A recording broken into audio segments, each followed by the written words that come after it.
Hi, my beautiful family. Welcome back to Life-Changing True Stories. Today I bring you a powerful and deeply loving story. Asterisk, the final eviction notice arrived on a Thursday morning, slipped under the door of the cramped Seattle apartment like a death sentence printed on official letterhead.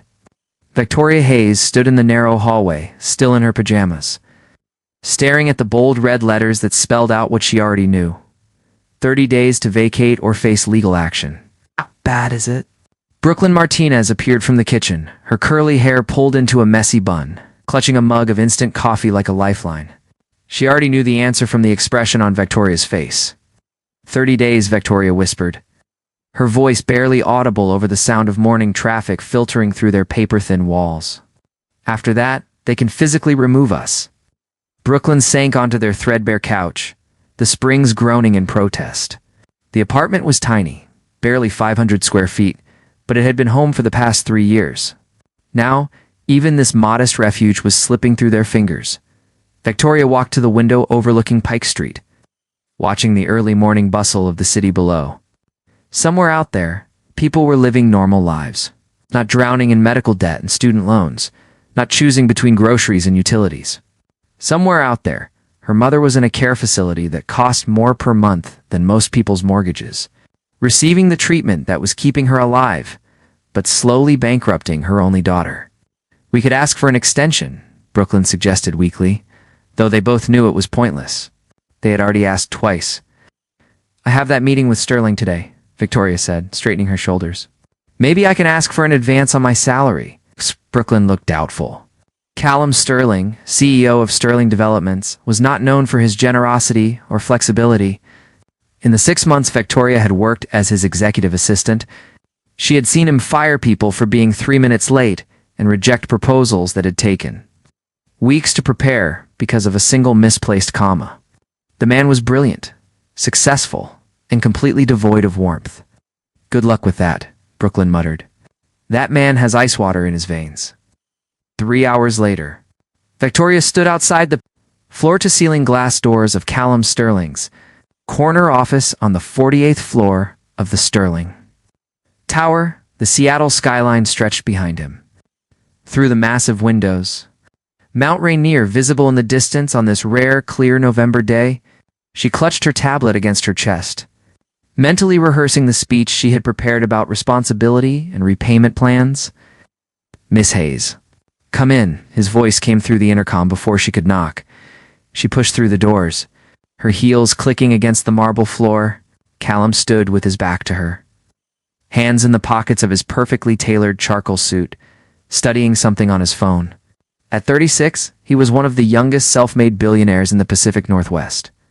Having built his real estate empire from a single property flip at age 22, his dark hair was slightly too long for corporate standards, touching his collar in a way that should have looked unprofessional, but somehow made him appear even more commanding. I have the contracts for the Bellevue project, Victoria began, setting the tablet on his desk. Sit down, Miss Hayes, he said. Finally turning to face her, there was something different in his expression today. The usual cold calculation was still there, but underneath it was something else. Something that looked almost like nervousness, though that seemed impossible. Callum Sterling did not get nervous. Victoria sat in one of the leather chairs facing his desk, her heart hammering. Had he somehow found out she was going to ask for an advance? Had he decided to fire her before she could beg? I need to discuss something with you, Callum said, walking around his desk, but not sitting. Instead, he leaned against it, arms crossed, studying her with those intense gray eyes that had intimidated countless boardrooms. Something of a personal nature. Victoria blinked. In 6 months, Callum Sterling had never discussed anything personal. She was not even sure he had a personal life beyond work. I require a wife, he said bluntly. The words hung in the air between them. Victoria was certain she had misheard. Excuse me? My grandfather's will contains a stipulation, Callum continued, his voice taking on the same tone he used when discussing quarterly reports. To maintain full control of Sterling Developments, I must be married by my 37th birthday. That's in 4 months. Victoria stared at him, waiting for the punchline that never came. Sir, I don't understand why you're telling me this, because I want you to be that wife. Hey. The room tilted slightly.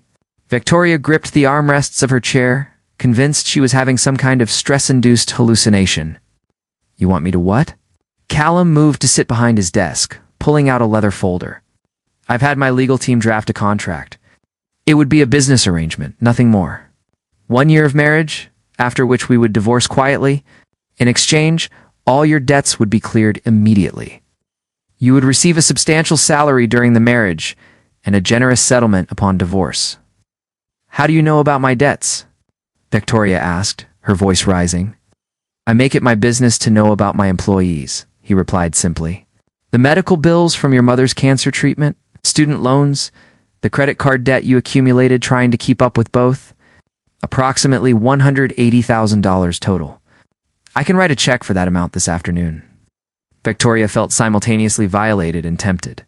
He had been investigating her, digging into her private life, and yet he was offering her a way out of the nightmare that had consumed her for the past 2 years. This is insane, she whispered. It's practical, Callum corrected. I need a wife to satisfy a legal requirement. You need money. It's a simple transaction. Marriage isn't a transaction. This one would be, he said, pushing the folder across the desk toward her. Everything is outlined in detail. Separate residences within my penthouse, minimal public appearances, complete privacy otherwise. After 1 year, we divorce, you walk away financially secure, and we both get what we need. Victoria opened the folder with trembling hands. The contract was thick, dense with legal terminology, but certain numbers jumped out at her. The debt payoff. A monthly salary that was triple what she currently made. A divorce settlement that would allow her to start over completely. Why me? She asked, looking up at him. You could have anyone. Models, socialites, someone from your own world. Something flickered in Callum's expression. Because you're honest. In 6 months, you've never once tried to impress me, never flattered me, never pretended to be anything you're not. You've argued with me when you thought I was wrong. You're probably the only person in this building who isn't afraid of me. I am afraid of you, Victoria admitted. But you argue with me anyway, he said. And there might have been the ghost of a smile at the corner of his mouth. That's exactly what I need. Someone who won't complicate this with emotions or expectations. Victoria looked back at the contract. The eviction notice flashed through her mind, followed by images of her mother in the care facility, of Brooklyn's worried face that morning. Of the stack of bills that grew taller every month. I need time to think, she said. Until tomorrow morning, Callum replied. After that, I'll need to make alternative arrangements. Victoria stood on shaky legs, clutching the folder. Can I ask you something? He nodded. Double quotes. Do you believe in love? Callum's expression hardened slightly. I believe in contracts, Miss Hayes. They're much more reliable. That evening, Victoria sat on the couch with Brooklyn. The contract spread across their coffee table alongside a bottle of wine they could not afford but desperately needed. This is like something out of a movie, Brooklyn said, reading through the pages. A billionaire marriage contract. This doesn't happen in real life. Apparently it does, Victoria muttered, refilling her glass. Are you actually considering this? Victoria looked around their tiny apartment, at the water stain on the ceiling they had reported 6 times. At the windows that did not quite close all the way, letting in the Seattle rain and cold. She thought about the eviction notice, about her mother asking her during last week's visit if everything was okay financially. About the careful way she had lied and said yes. I don't know, she admitted. It's crazy, right? Completely insane, Brooklyn agreed. Then, more softly, but it would solve everything. Your mom's bills, our rent, all of it. You could actually breathe for the first time in years. But marriage, Brooke, even a fake one. That's a huge thing. Brooklyn studied her friend carefully. Is there any part of you that finds Callum Sterling attractive? Victoria felt her cheeks warm. He's objectively good-looking, if you like the cold, emotionally unavailable type. So that's a yes. That's irrelevant, Victoria protested. This would be a business arrangement. He made that very clear. Famous last words, Brooklyn sang, a mischievous glint in her eye. That night, Victoria lay in bed, unable to sleep. Through her thin walls, she could hear Mrs. Chen next door watching her television too loud. And somewhere above, a baby was crying. She thought about what it would be like to live in Callum Sterling's penthouse, to have space and quiet and security. But more than that, she thought about Callum himself. For 6 months, she had worked alongside him, learning his patterns and preferences, seeing glimpses of something beneath the cold exterior. The way he always made sure she ate lunch during busy days. How he had personally called the care facility when there was a billing error with her mother's account, fixing it with a single phone call. Small things he probably thought she had not noticed. At 3 in the morning, her phone buzzed with a text message. "Whatever you decide, your job is secure. You have my word. CS." That message, more than anything else, made up her mind. He was giving her an out, making sure she knew she could refuse without consequences. It was the first genuinely kind thing anyone had offered her in a very long time. She typed back a single word, "Yes." The response came immediately. "I'll have the lawyers finalize everything tomorrow." "Thank you, Victoria." It was the first time he had ever used her first name. The move happened so quickly that Victoria barely had time to process it. Within 48 hours of signing the contract, a team of movers had packed her belongings. Her debts had been paid in full. And she found herself standing in the marble foyer of Callum Sterling's penthouse, feeling like she had stepped into a different dimension. The space was enormous. Spanning the entire top floor of the Sterling Tower, floor-to-ceiling windows offered panoramic views of Elliott Bay and the Seattle skyline. Everything was sleek, modern, and expensive, decorated in shades of gray, white, and steel blue. It looked like a photograph from an architecture magazine, beautiful but sterile. "Your suite is this way," Callum said, leading her down a hallway. He had changed from his work suit into dark jeans and a black sweater. Looking more human than she had ever seen him, he opened a door to reveal a bedroom larger than her entire former apartment. A king-size bed dominated the space, dressed in white linens that looked impossibly soft. French doors opened onto a private balcony, and there was an attached bathroom with a soaking tub and a shower that appeared to have more settings than her car. "This is too much," Victoria breathed. "It's what my wife would have," Callum said simply. "My suite is at the other end of the hall. We share the common spaces, kitchen, living room, but otherwise have complete privacy. As outlined in the contract, always back to the contract." Victoria set down her purse, running her hand along the smooth surface of the dresser. "When is Brooklyn moving her things out?" "I've arranged for her rent to be paid through the end of her lease," Callum said. "She can stay in your old apartment as long as she needs." Victoria turned to stare at him. "That wasn't in the contract. Consider it a wedding gift," he said, something unreadable in his expression. "You shouldn't have to worry about your friend," before she could respond. He had already turned and left, leaving her alone in this beautiful, impersonal room that was somehow supposed to become home. The first week was an adjustment. Victoria quickly learned that Callum was an early riser, always up by 5:30 for a swim in the building's pool. He made exceptional coffee and always left a cup for her on the kitchen counter before she woke. They maintained careful distance, polite and professional. But there were moments when she would catch him watching her with an expression she could not quite read. Their first public appearance came on a Friday evening. The Pacific Northwest Business Gala was one of Seattle's premier social events, and Callum had insisted they attend together to make their engagement official. Victoria stood before her closet, staring at the row of designer dresses that had been delivered that afternoon. She chose a deep sapphire gown that made her dark hair and green eyes stand out. Simple, but elegant. When she emerged from her room, Callum was waiting in the living room, and the look on his face made her breath catch. He stared at her for a long moment, something shifting in his gray eyes. "You look stunning," he said quietly. "Thank you," she managed, taking in his appearance in his tuxedo. "You clean up pretty well yourself." The corner of his mouth quirked up. "Shall we?" The gala was held at the Four Seasons, a glittering affair filled with Seattle's elite. Callum kept his hand on the small of her back as they navigated through the crowd, introducing her as his fiancée.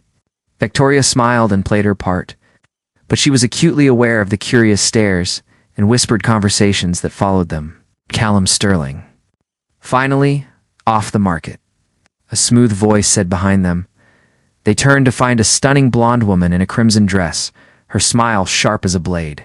She was perhaps 30, with the kind of effortless beauty that came from excellent genetics and expensive maintenance. "Sienna," Callum said, his voice carefully neutral. I didn't know you were back in Seattle. Just flew in from New York, Sienna replied, her eyes sliding to Victoria with barely concealed disdain. And you must be the assistant. How adorable. Victoria felt Callum tense beside her. Victoria is my fiancée, he said firmly. Victoria, this is Sienna Prescott. We used to date.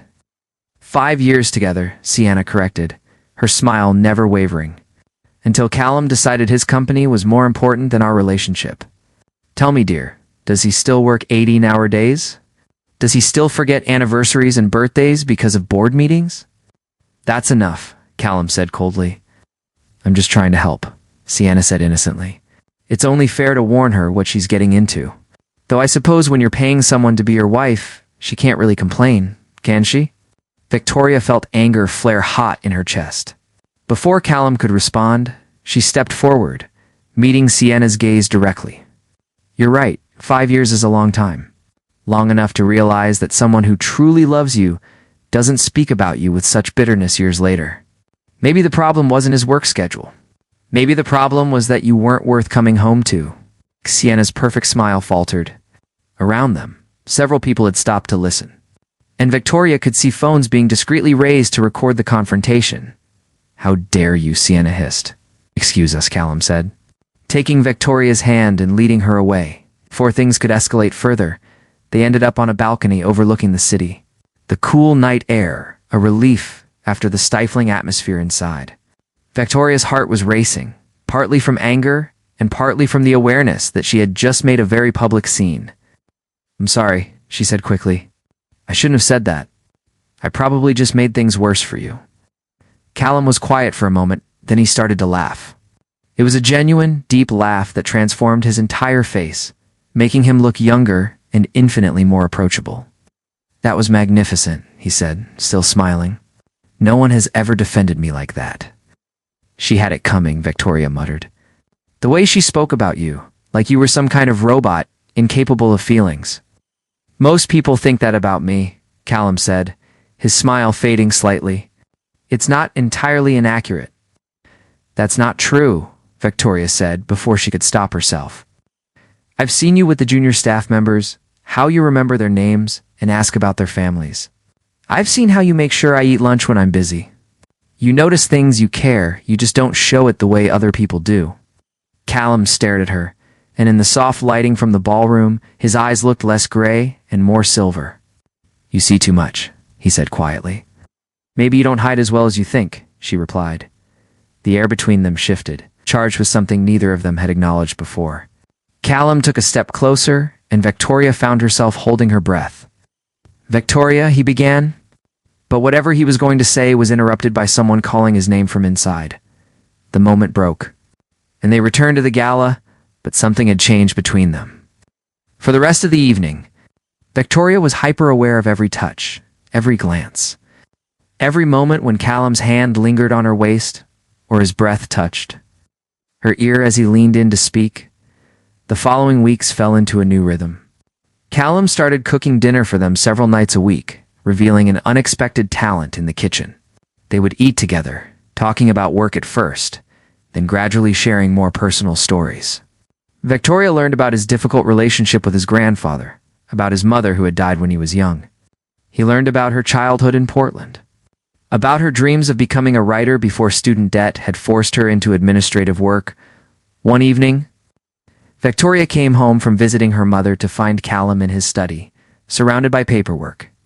His tie loosened and his hair disheveled from running his hands through it.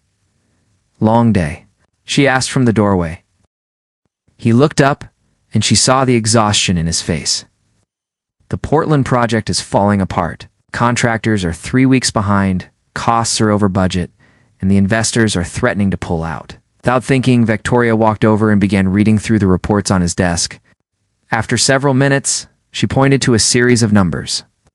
These subcontractor fees are duplicated. See, they're charging you twice for the same electrical work. Callum leaned forward, studying where she pointed. You're right. How did you spot that? I used to do bookkeeping in college, she said. And here the timeline delays aren't actually the contractor's fault. The city delayed the permits by 2 weeks. You have documentation for that, so you could renegotiate the penalty clauses. For the next hour, they worked through the problems. Together, Victoria's eye for detail, complementing Callum's big-picture thinking.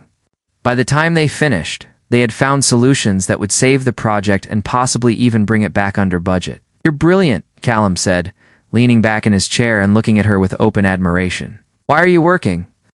As an assistant? You should be running your own company." Victoria laughed. "'Cause brilliant doesn't pay the bills when you're drowning in debt, but thank you."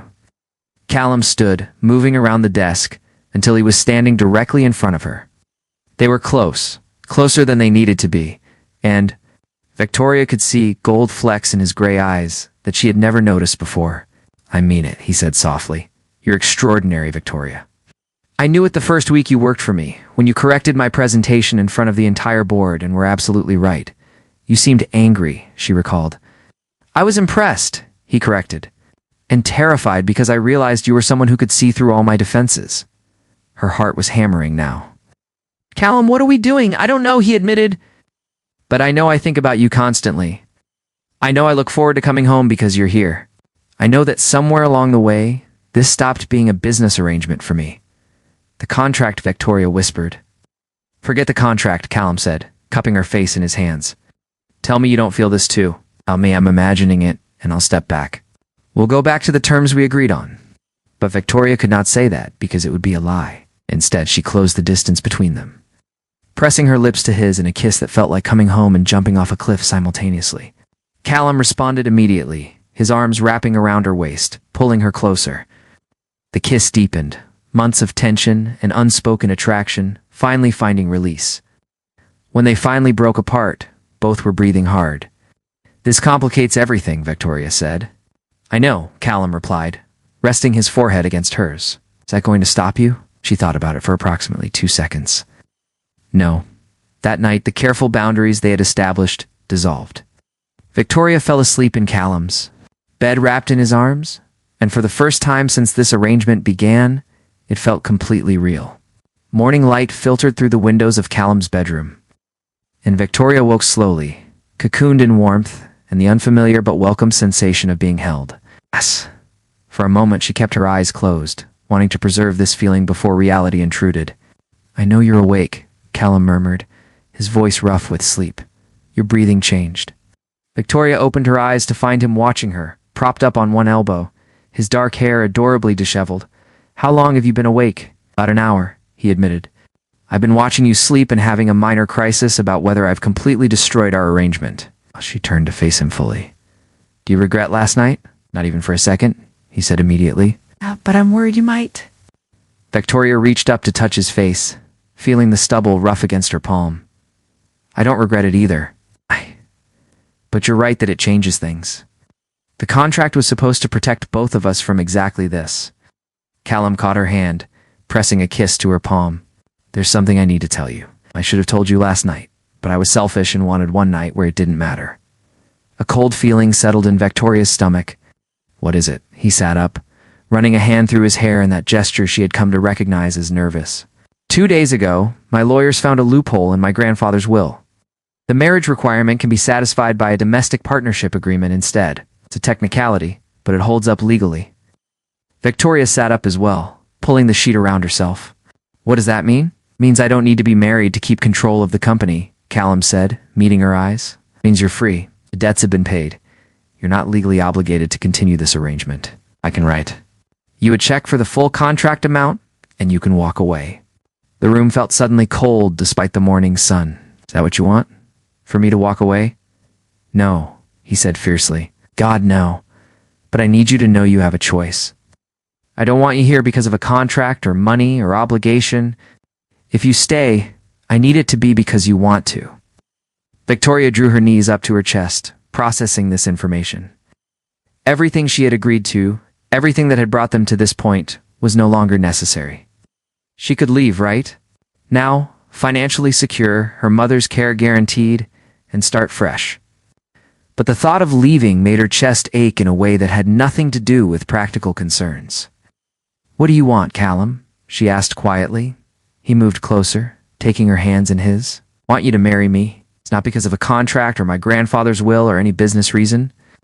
I want you to marry me because somewhere in the past 3 months, I fell completely in love with you. Victoria's breath caught. You love me? Desperately, he admitted, and there was a vulnerability in his face she had never seen before. You walked into my life arguing about coffee orders, and somehow became the only thing that matters. You make me laugh. You challenge me. You see me, really see me, not just the money or the company. When I come home, it's not to this penthouse. It's to you. You're my home, Victoria. Tears were streaming down her face now. You're an idiot, she said, laughing through the tears. Callum looked panicked. That's not exactly the response I was hoping for. You're an idiot because I've been in love with you since you made me coffee that first morning I moved in, she said, framing his face with her hands. Maybe even before that, when you called the care facility about my mother's billing error and thought I didn't notice. I was just too scared to admit it because I thought you could never feel the same way. Relief and joy transformed Callum's face. He kissed her deeply, a kiss that tasted like promise and possibility. When they broke apart, he reached into the nightstand drawer and pulled out a small velvet box. This isn't the ring we bought for show, he said, opening it to reveal a stunning emerald surrounded by diamonds. This was my grandmother's. She told me before she died to give it to the woman who made my heart feel full. You do that, Victoria. You make everything full and bright and worth it. It's beautiful, she whispered as he slipped it onto her finger, removing the other ring and setting it aside. Marry me, he said again. For real this time? No contract, no time limit, just us building a life together. Yes, she said, kissing him between words. Yes, yes, yes. They spent the morning in bed, talking and laughing and making plans. Callum wanted to know everything about her, what she wanted for the future, where she wanted to travel, what dreams she had put aside. I always wanted to write, Victoria admitted. Fiction mainly, stories about regular people finding extraordinary love. Then write, Callum said simply. You don't have to work as my assistant anymore. Pursue your passion. I like working with you, she protested. Then we'll figure it out together, he said, pulling her close. Maybe you can head up the new foundation I'm starting. Sterling Community Development, focused on helping families facing medical debt. You could shape the whole program. Victoria pulled back to look at him. You're starting a foundation? I've been thinking about it since I learned about your situation, he admitted. No one should have to choose between saving a loved one and financial ruin. You could make sure the money actually helps people who need it. She kissed him, overwhelmed by his generosity. When did you become this person? I've always been this person, he said. I just needed someone to give me a reason to show it. The next few weeks were a whirlwind of coming clean to friends and family. Brooklyn was ecstatic, claiming she had known all along that Victoria and Callum would fall in love. Victoria visited her mother to tell her the truth about the arrangement and how it had evolved into something real. Her mother, sharper than Victoria had given her credit for, admitted she had suspected as much from how Victoria talked about Callum. They planned a small, intimate wedding for December, wanting something meaningful rather than the society spectacle everyone expected. On a clear winter day with Mount Rainier visible in the distance, Victoria and Callum were married in the penthouse, surrounded by only their closest friends and family. Brooklyn served as maid of honor, crying through the entire ceremony. Callum's best friend from college, James, stood up with him, grinning at how nervous Callum was, despite having faced down countless boardrooms. When it came time for vows, Callum took Victoria's hands in his voice steady despite the emotion in his eyes. Victoria, you came into my life during what I thought was a crisis, and you showed me what actually matters. You taught me that strength isn't about control, it's about vulnerability. You taught me that success isn't measured in dollars or developments, but in laughter, shared and hands held, and coming home to the person who knows all your flaws and loves you anyway. I promise to always make you coffee. I promise to listen when you argue with me because you're usually right. And I promise to love you without conditions, without contracts, for all the days of my life. Victoria was crying openly now, not caring about her carefully applied makeup. Callum, I said yes to your proposal because I was desperate and scared. But I said yes to you, to the real you, because you make me brave. You see potential in me I never saw in myself. You make me want to be better, dream bigger, love deeper. I promise to always call you out when you're being too serious. I promise to remind you there's more to life than work. And I promise to love you, all of you, including the parts you think you need to hide. For every day we have together, and the officiant pronounced them married. Callum kissed her like it was the first time and the 1,000th time, all at once, and the small gathering erupted in applause. At the reception, held in the penthouse's living room with catering from their favorite local restaurant, Sienna unexpectedly appeared. Victoria tensed, but Callum kept his arm around her waist, steady and sure. "I came to apologize," Sienna said quietly, looking genuinely contrite. "What I said at the gala was cruel and unfair. I was hurt and bitter, but that's not your fault. I can see how happy you both are. Callum, I'm glad you found someone who appreciates you the way you deserve." "Thank you," Callum said simply, and Victoria could tell he meant it. After Sienna left, Victoria looked up at her husband. That was unexpectedly mature of her. "People can change," Callum said, pulling her close. "I'm living proof of that. 3 months ago, I thought I had everything figured out. I had a plan, a contract, everything controlled and organized. And now?" Victoria asked, smiling. "Now I know the best things in life can't be controlled or contracted," he said, kissing her forehead. "They can only be cherished." As the sun set over Seattle, casting golden light across the penthouse and the city beyond, Victoria danced with her husband, surrounded by people who loved them. The eviction notice that had terrified her months ago seemed like something from another lifetime. Another person's story? She had come to Callum, now Sterling's office, expecting to beg for an advance, and had instead found a future she never could have imagined. Not because he had money or power, but because beneath his carefully constructed walls was a man capable of extraordinary love, who just needed someone willing to see it. "Wait. What are you thinking about?" Callum murmured as they swayed to the music. "That I should write this story down," Victoria said. "A billionaire and his assistant fall in love. No one would believe it actually happened." Callum laughed, that genuine, warm laugh she had worked so hard to coax out of him. "Make sure you mention the part where she saved him, not the other way around," deal, Victoria said, kissing him as the Seattle skyline glittered behind them, full of possibility and promise. Their story had begun with a contract, but it would continue with something far more powerful: love freely given. Without conditions, without limits, without end. And they both knew that this was just the beginning.